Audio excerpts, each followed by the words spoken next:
sure, sure. All right, okay. So welcome everyone that's here. I'm Kimberly. I'm an English major at Southern. I'm also one of the interns this semester. I'm also minoring in public relations.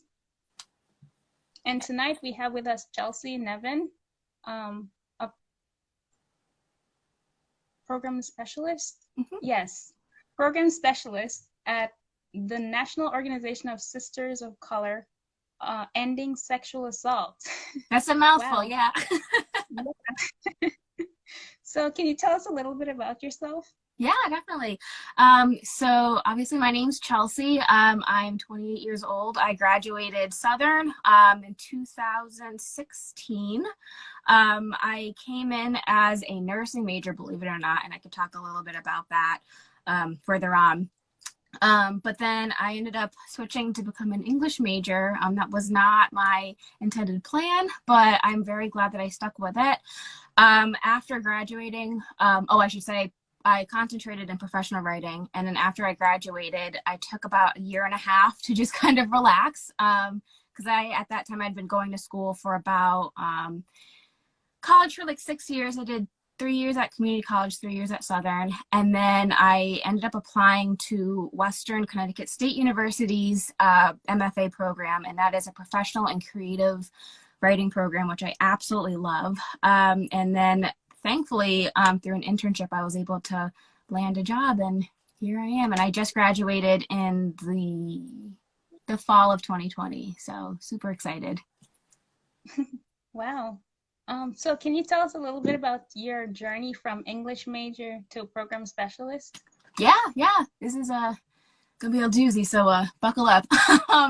So I'll kind of back it up. When I was like younger, very similar to Gigi, I absolutely loved writing, and it wasn't until like high school when I really started like getting into it. So I used to like handwrite my stories, and I only finished 2, but I have like 10 or so that I didn't finish. I'm probably like on page 5. So I gave my mom permission, if I were to ever leave this world, not to get too morbid, that she could definitely, if she wanted to, publish those books or send them to an author who can finish them for me. But so the thought of college was a little difficult for me. My dad and my stepmom, they were Jehovah's Witnesses, and they did not encourage you to really go to college. So I had to think about a career that would make me money, and, that would also help me, be part of the religion, I guess. But the more I thought about it, I was like, you know what? I feel like I'm saying goodbye to way too many things, especially a lot that had to do with writing and reading. And so I was like, you know what? Like, I'm just going to step away and just like do my own thing. But I still stuck with nursing. And so I went to community college, like I said before, and then I decided that I wanted to go to Southern to get that college experience. And so when I did, I tried to apply to the nursing program, and then they're like, no, not yet. So I was like, all right, I'll take some more classes over.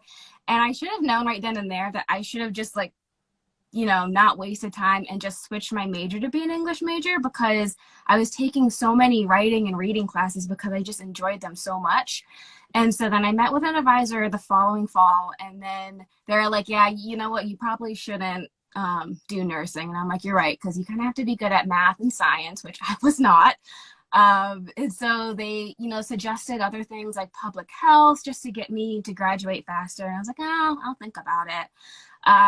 And then when I really sat down and thought about what I love to do, it went back to writing and reading. And so I met with my advisor, Rob McEachern. I think I pronounced his name right.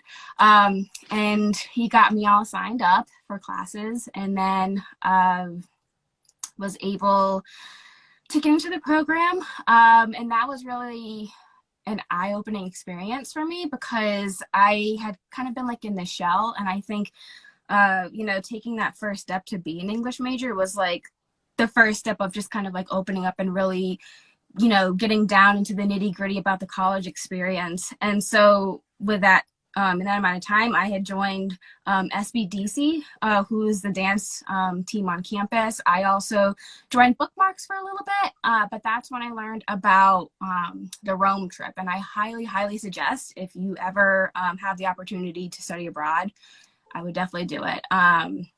Our professor Wyman, he was just absolutely amazing. And I think being immersed in the culture and just learning about, you know, the Bible and Roman mythology and just seeing it right then and there is definitely a lifetime experience that I wish that everybody can experience. And I wish I could go back as well. But fast forwarding, so then I'm still like chugging along in my as an English major. And then again, still trying to, you know, take as much of the college experience in. I met Kazi through Sigma Tau Delta, yay STD. And so I was the secretary for a year or so, and that was really great. Just getting to know her, but also having that experience. And then I graduated and then got accepted to Western. I knew that I've always wanted to write books, but I really wasn't sure how I wanted to do that. And so the program was perfect for me because it was a dual program, and that, you know, you got to focus on that creative aspect, but then also the professional part of writing too, because you need a job and I'm hungry, so I need to feed myself. And writing books is probably not going to pay for that right now, so I had to have a backup plan. So I went into the program. I knew that I wanted to write young adult fiction with a primary focus on biracial voices because I myself am biracial and I kind of wanted to have that representation in young adult fiction. And then the professional part, I wasn't really quite sure. I tried to do copy editing. I thought about maybe like technical writing, but it was really sticky. And so I talked with my mentor and I was like, I don't know what I'm going to do. And she's like, all right, well, let's just talk this out. And we were talking about like what I was writing for my thesis. And again, primary focus on people of color. And she threw around some ideas and she's like, you know what, I think nonprofit writing is your way to go because you want to help people and you're also helping like other people of color as well. And I'm like, all right, like let's try it. So I took some classes and then I had to do a course on systemic racism, which absolutely changed my life. Very uncomfortable at first, but I really took a lot out of it and I still use it within my writing today, but then also my job, which I'll get to. So then within the program, it's mandatory to do an internship. And so I was like, I don't really know like if there are any internships out there that fit what I need. So I was doing searches for like, you know, organizations that focused on people of color, but that would also allow me to write as well. And so I landed on my organization that I currently work at. It's the National Organization of Sisters of Color Ending Sexual Assault. We call it CSA for short because, as you now know, Kimberly, it's a mouthful. And so I was, so I interned with them for the semester, and at the end, they're like, you know, we do have a position open if you would like. And you're more than welcome to apply for it. And I was like, yeah, like, I think I kind of want to get out of the job that I have now. And it's definitely a great experience. And I love the mission. And so I applied and I got in. And then my last year at Western was a little difficult because I was trying to now manage school and then a full-time job. But that was a very long-winded answer, how I got from English major to my now job. Great. What are some projects you worked on in your job that you enjoyed? So with my job, I'll explain that a little bit. So like I said, we're a national organization. And so essentially we, how do I put it? We advocate on behalf of women of color who have been victims of sexual violence. And so I don't actually speak with survivors directly. I actually work with the other organizations and helping them with technical assistance. So that's my primary job, is putting together meetings and webinars to kind of help them out. It's an amazing organization, honestly, to work for. And I think just, you know, being able to talk to these women who are doing the work, but also adding culture in as a way of a method of healing. It's really fascinating. I think project-wise, we do have, actually tomorrow it starts, but I've been there for a couple of years, so I've been on it. We have been working on Sexual Assault Awareness Month, so it's in April. And so essentially we ask all of our grantees that we work with to submit like a little blurb about, you know, the things that they're doing to raise sexual assault awareness about sexual assault. And it's really awesome just to kind of see the different methods that they use again for healing. So they'll have like cooking classes, or I know they'll have like denim day, so you wear denim to talk about the misconceptions about sexual violence. And so really putting together like those flyers and spreading them around social media is really empowering, and just being able to kind of uplift everybody else's work that they're doing is also, it's really special, especially since they're not well known. And so I really like being able to do that. That's great. Is there any skills that you've had to learn while you're on the job? Oh, yes. So where do I begin? So I think going back to like, you know, my days at Southern, there were some classes I didn't take seriously because back then I was like, I'm going to be a nurse. I don't need to know that. So one of them was definitely public speaking. I did not take that seriously. So kind of, you know, learning how to facilitate and talk to, you know, people, especially like through Zoom and in person, has been very, very difficult on my end. I remember last year I kind of got thrown in to just doing webinars because we are a very small staff. And when COVID hit, you know, we had to like put together a lot of presentations to kind of help organizations kind of navigate like, how are we going to handle this now that we're going from in-person to virtual services pretty much. So I used to like sweat through like pounds and pounds of clothes, or sorry, layers of clothes. And I was just a hot mess. I would try to like write out my scripts. Yeah, it was a hot mess. So I think I get more comfortable speaking with people in public as well. But it's all a learning process. And yeah, I'd probably have to say that's my number one thing I've had to relearn. Has there been anything that surprised you while working there? So I think definitely, again, kind of learning about sexual assault and then how it affects different communities of color. So we work with like the Black African diaspora, the Asian community, the Hispanic community, and the Native American Alaska Native communities.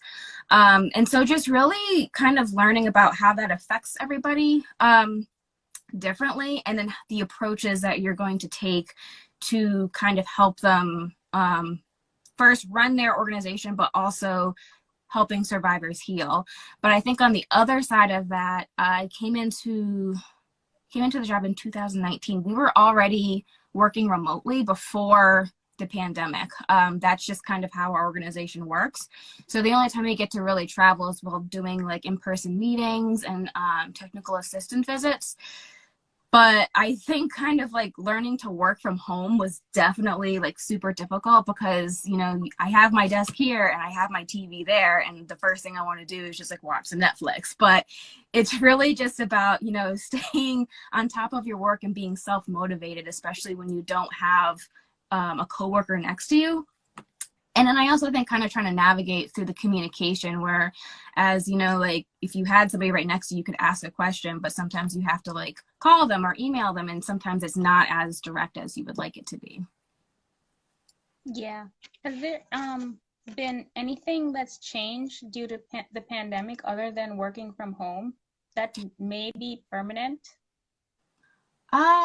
I don't think it's permanent because my ED just refuses to like have any permanency like regarding the virus. But I think in terms of work, I think the intensity has been a lot more, kind of like what I mentioned before, just, making sure that, the organizations that we work with, they are feeling supported. And so sometimes that means just getting on the phone with them, talking with them. Sometimes it takes a little bit longer to kind of work with them through their problems, but we've never really done this before. Like, this is some like uncharted territory, especially when now you're holding services that used to be in person, but now they're being held virtually. And so I always say that, when we're working with these specific communities, there's not really a book about, what it means to work with people of color.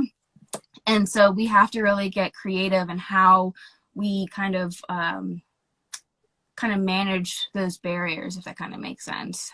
So I guess kind of, helping them with that kind of gets a little frustrating, because sometimes the resources aren't there, or there's always like something else, kind of like, lack of technology, and all that. But they've managed to work it out fine. And it's really great to kind of see how they've shifted throughout the past year. That's great. We're going to shift gears a little and talk about seniors now and their transition into the working field. Mm-hmm. So you mentioned in the beginning that you took a year and a half after graduating for yourself. What did you do during that time to help you prepare for your job? Well, I worked. Yeah, that's mostly it. But I also was really thinking about what I wanted to do in terms of grad school. So that was always on my mind. If you ever talk to my coworkers, they could definitely attest that, like, I would come into work like mad early or on my day off and just working on like applications. And so I really had to kind of weigh my options as to what that next step was, because again, I didn't really know what I wanted to do professionally. I always knew I wanted to write books, but it's like, what can I do to make money and that would also make me happy? So one of the schools I did try, or I tried to apply to, was Emerson, because I thought I wanted to go into publishing. And one of the questions they asked me right off the bat was, what's your favorite magazine? And so I was like, oh, I like American Girl. But I'm like, that's a little weird. But I couldn't finish the essay. And so I was like, if I can't finish this essay, then that means I should not be at this school. So I tried Western, and that went so much better. But I think, during that time, it was just a time to kind of decompress. I understand that, some people, they want to go directly like into, to get their master's and just get out of the way. But I really think, again, I guess it's kind of like knowing yourself too.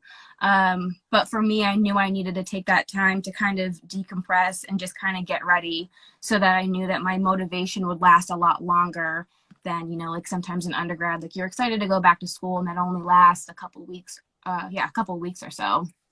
So it was really important that I kind of took that time to kind of like relearn about myself in a way. And I also did a lot of writing as well. Are you still writing? Yes. Very, very stressful process. So for my thesis, it's a little different than, what you think about a thesis. So it's like, like a 200-page dissertation. But for our program, it was to write a novel. And that was pretty stressful, but really cool. So I had two novels that I tried to write. One of them was too difficult, so I ended up switching. And so after I finished that, I kind of just wanted to put that to the side and just focus on something different for right now. So I'm in the middle of trying to write a book. So I'm hoping just to kind of like write that for like fun, to kind of work on my grammar and my writing skills, and then hopefully get back to the manuscript I have and try to get that out into the publishing world. That sounds great. What advice would you have for students networking, especially now that everything seems to be online? Yeah. So I think in terms of networking, definitely, I've seen this before, because we do take on interns at my job. And so, we get like the applications, all that fun stuff. And so really like making sure like your social media is clean as can be. So if you're posting some racy photos online, make sure that your stuff is private. But then also I think in terms of networking, That's kind of a hard one. I think just being as honest as possible. And I think kind of what like English majors have in their corner, like we may not be experts in a certain field, but like we still have like the tools that like, we've learned throughout our classes, like the organizational skills, critical thinking. And I think um, that really comes out in the interview process. So I think like honestly, just being real honest with yourself. And I think in terms of like the job search, if you're like really passionate about it, think I think you'll be fine and like just trying to get the job. I don't know. That was really bad advice.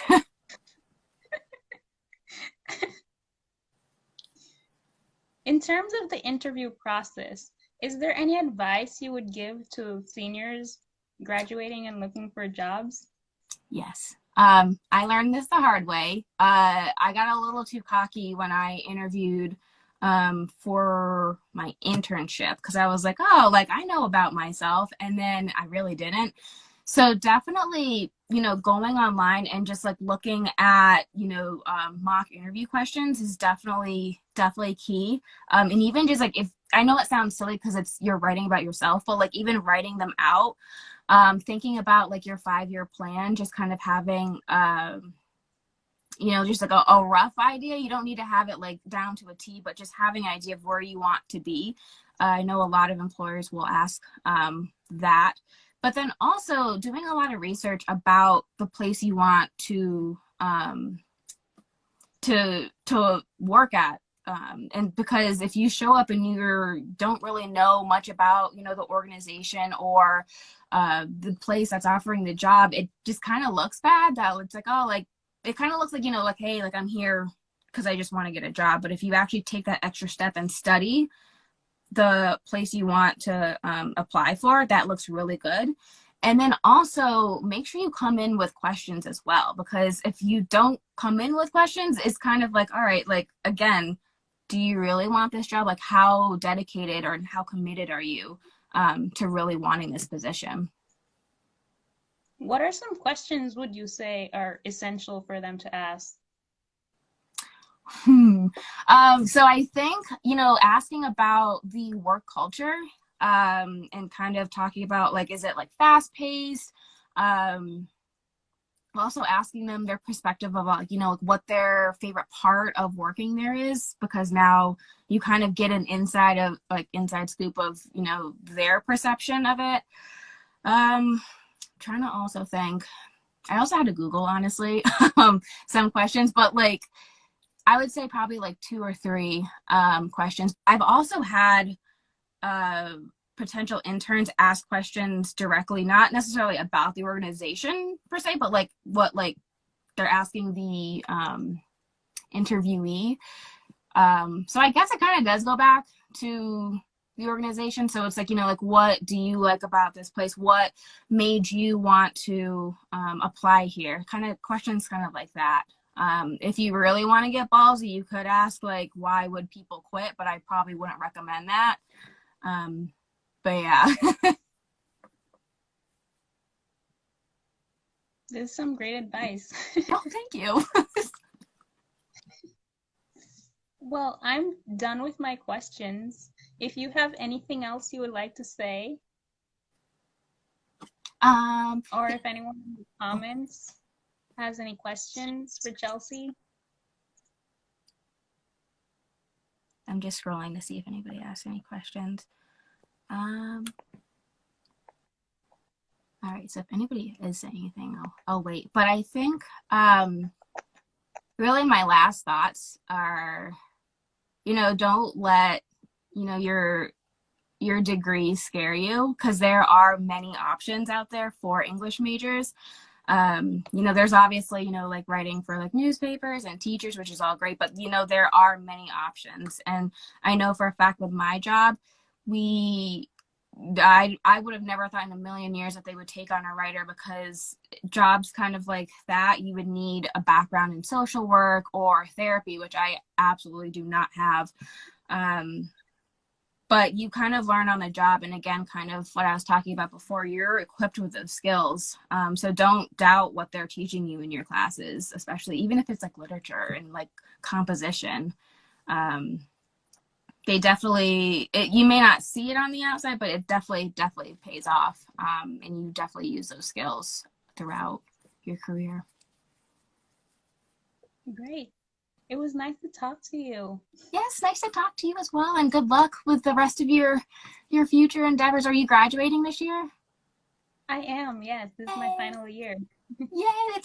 That's so exciting. Well, I wish you the best. I hope you have an in-person graduation to have some sort of normalcy, because that wouldn't Yeah, be it's in person, socially distanced. okay. Look, I'll take it.